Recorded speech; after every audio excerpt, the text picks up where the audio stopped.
career is to carry criminals, treasure looters that are in government today, not our poor people. We'll bring to you divergent views. You know my position about his level of competence or otherwise. News making the headlines. I didn't go to school so that people can intimidate me with their ideas, no. Sometimes it gets confrontation. If you become governor, you're going to bring back Okada. Of course. You will bring back the market women back on the streets. Excuse me, don't put words into my mouth. On Core Digest, Stop making innuendos. every weekday, we'll bring all of these together and take them to the court of public opinion. Everybody has a right in Nigeria. Where you are the judge.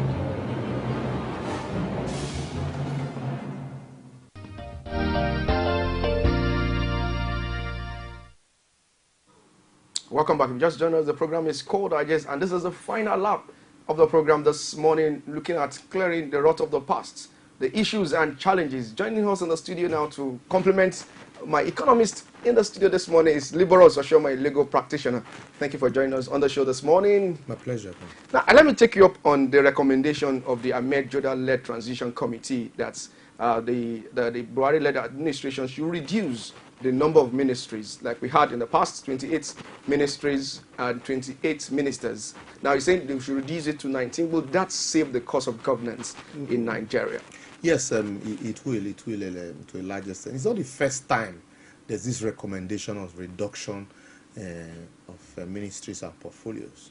That of appointment of ministers, because the Constitution says you must have recourse to geographical spread, and then you must appoint ministers from at least one state, one minister from 36 the state. states. Yes, and so for ministries, I don't see why you have a ministry of culture, and then you have ministry of tourism differently, or you have ministry of information, you have ministry of communication. You know, their functions will definitely overlap, and that is why you find that in most of these organizations, in most of these ministries, the functions overlap. But I think it was a necessary duplication of office to ensure that there's job for the boys. That's why we had all of this proliferation of ministries. We really need to streamline these ministries. When we discuss America, how many Secretary of States do you hear? Even when you talk about the UK, how many secretaries do you hear? You know, but here, you minister of this, minister of that. Sometimes you even lose count. You really don't know who is who. You know, so I think it's time we begin to look at ourselves and say, look, what should be and what shouldn't be. And those that should be, for me, I think we should retain them. And the ones that should not be, you merge them. Take, for example, you have ICPC, you have EFCC, you have the police. At the end of the day, even in the Nigerian police, there is a section of the Nigerian police that does exactly the same things that these organizations are doing. The anti-fraud, special fraud unit of the Nigerian police, they do the same thing. And so, when you have all this proliferation of office and, you know, duplicity, you just unnecessarily, you know, overburden the government. And so that is why your wages, your recurrent would always be higher than your capital. You have so many people, you have 10 people doing the same work. It is the same thing even at the local government level. There are some staffs without tables. You have 5 people do this. And also, all this create bureaucratic bottleneck. This man will approve, the other person will review, the other person will override, and you know all of that. And all of them are in different ministries. So at the end of the day, it unnecessarily slow down, you know, the will of progress of government. Now let me talk to the economists there in the house. Looking at the recommendation from 28 ministries with the Jonathan-led administration to 19, will that reduce the cost of governance? First of all what my friend Liberal said is 100% in order. You see, when you begin to create more ministries to have job for the boys, you begin to spend more.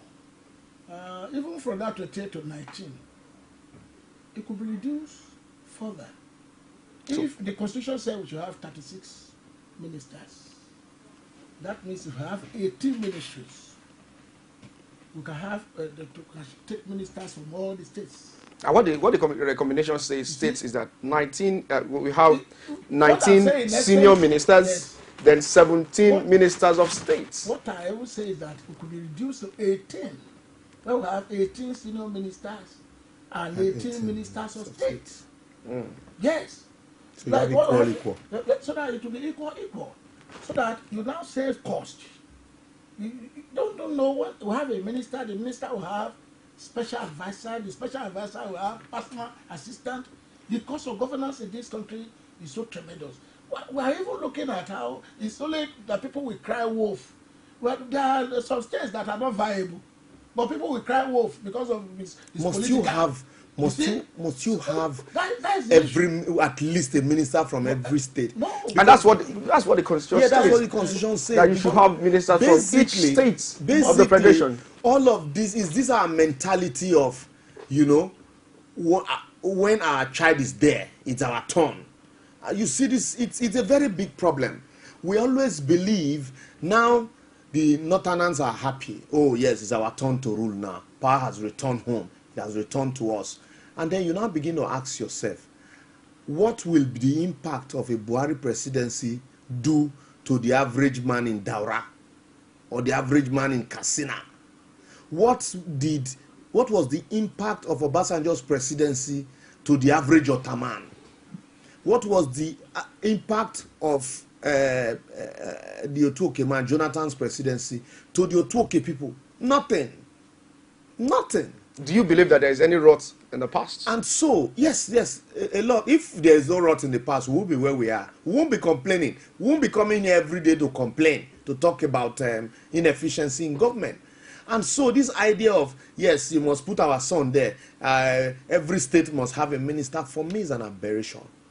It's the time we need to begin to look at how do we trust ourselves that once you are there, the average man, the ordinary man, does not really care whether the man is from his state. All he wants to see are the dividends, the real dividends, not their dividends. He wants to see the basic necessities of life. He wants to be able to come home. He wants to be able to earn a salary that will take him home. He wants to get home and open his tap and is, rushing. He wants to be able to access food. He wants to be able to access shelter, good clothes, food, good transport system. And when can we have that? The time to start is now. Because we looked at the Jonathan administration and people said, look, Baba, you have failed. And so because we no longer want to continue in that direction, they said, look, these people that are shouting change, change, change, let us give them opportunity. And so that is why, for me, people that are telling us, give Buhari chance, give him chance, there are some things you will give him chance for. There are some others that just can't wait. Libero, just a moment. Good morning. What's your name? Where are you calling from? Yeah, my name is Sulaiman from Oyo. Sulaiman from Oyo. Can we have your comment, please? You said? Can we have your comments? Yes. I'm very happy that I really want to contribute this morning. I can try your number, but I cannot go through. You can go on and make your comments. Thank you very much. Yes. I really want to commend the contribution of the other guy from the left here. You see, from the beginning, I say that if Christians are happy that the former president is a Christian, are you getting me? What is the impact that the Jonathan government has on the ordinary Christian? None. Now the Buhari is a Muslim or is from the north. What is the impact of his governance over the ordinary Nigerian? The kind of governance we want is where everybody, whether from the south or from the north, Christian or Muslim, we want to see the impact of that governance. Are you getting me? That is one. Then secondly, I want to make the recall to your earlier comment on the discussion on Buhari is too slow on his governance. I don't think the man is slow. Let me give you an example. If you want to build a house, it's house, and the house that will take you for a long time, you need a solid foundation. If you don't have a good foundation, you go ahead and build a house within a year. At the end of the day, that house may collapse. So Buhari needs a good heart, good brain in this country to work with him so that he can achieve at the end of the day. All we need is the end, not the beginning. Thank you very much. Thank you. Sorry, quickly. No, let's have laborers. Let's have please, laborers so I can because react on that. I started on that note. I want to follow his analogy also. You want to build a good house that will last you. You need first and foremost, you need a land. You get a survey. You do soil testing. What we are doing now, we are saying, give Buhari time. We have given him a land. What we are asking him, give us a map. Until now, there is no map. Is it too? We are not saying build a house overnight. Give us at least a drawing, so we know, okay, this is the house they want to build here. This is a road map. This is where this government is going. This is the cost they want to chart. And so now that they have told us this is where they want to go, we now begin to even help them recommend people that we know can fit in. And then also, they would also tell us this is how we want to begin to do a few things. But not that for 1 month, 1 day now, you fold your hands and then you allow people to keep guessing. And those that still have hope, like Fela will say, people when not know, they look. People when no, they happy. People when know, they look. Those that know that it is this morning step that determines where you go in the evening. What happens a man that wants to go to the farm, in the morning you see him sharpening his cutlass. Liberals, because of our time, what happens to the National Economic Council that is just inaugurated? It is, see, that is, for me, it's a normal council that you will always have in every government. Governors are members. You don't even need to inaugurate it for you to know that, look, yes, you have an economic team, and as a governor already you begin to think about, how do I ginger the economy of my state vis-a-vis the country? What we are saying, ask me now, if they say once in a while, what do you call it quickly, Fashola and Dambaza, they have been working with Buhari. As what? As what? Can they issue press statement? Can they even issue statement on his behalf? What? Because of time, you don't have more time. Can I just have your final comment on currently rot of the past? My final comment is that Buhari, President Muhammadu Buhari, at that age, that came on board, sacrificing his comfort. Because at that age, for you to be waking up in the night, you cannot afford to fail. You should always listen to Nigerians. As for me, I don't think it will be up to 3 months before we have our ministers. I'm not looking at ministers. I don't think it is too late. Like, for example, we are talking you have 1 minute. You have 1 minute. For example, we are talking of harmonizing ministries and departments. So all these things have to be taken care of. So, and I believe that tomorrow it can wake up and record the National Assembly to present its list to be approved. It's not just about the list. First and foremost, there's what we call inaugural address. Liberals, your final take. There's what we call an inaugural message to the National Assembly. Go check in history.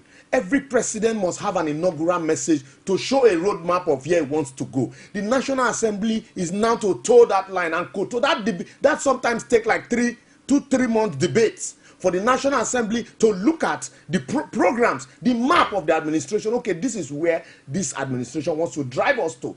But now, we don't even know what is the government's policy on subsidy. What's the government policy on insecurity, apart from the fact that we will fight it? What's the government policy on education? What's the government policy on health? What we want is, we are not saying Mr. Buhari appoint ministers today. At least even he said something, he said he's old. That look, if a president tells me at this age that he's reading handing over note, I laugh. Because as a president, you don't need to read handover notes. Thank you very much, Liberals. That will read it for you very much. And reduce it to Liberals, readable notes. The phone lines are blinking, but we don't have much time to take on the show this morning. This is how we call it wrap on the show this morning. I have to say thank you very much for coming on the show this morning. My pleasure. Thank you very much, Samuel Olisa. And the clock is ticking, and the time, Olisa, the clock is ticking, and the time waits for no one. This is how we call it short on your darling program called I Just This Morning. Join us again tomorrow for another bumper package. I remain your host, Emmanuel Ajayi. Bye for now. You can now watch Core TV News live from anywhere in the world on our website www.coretvnews.com. Click on Live TV on our website and watch us live. And welcome to Core TV Primetime Days. To follow us on Twitter, click on Twitter icon on our website. And Facebook, click on the Facebook and YouTube to see all our previous news production. You can also watch us live on YouTube. Click Core TV, leave a space, then News. Core TV News, a 24-hour news station.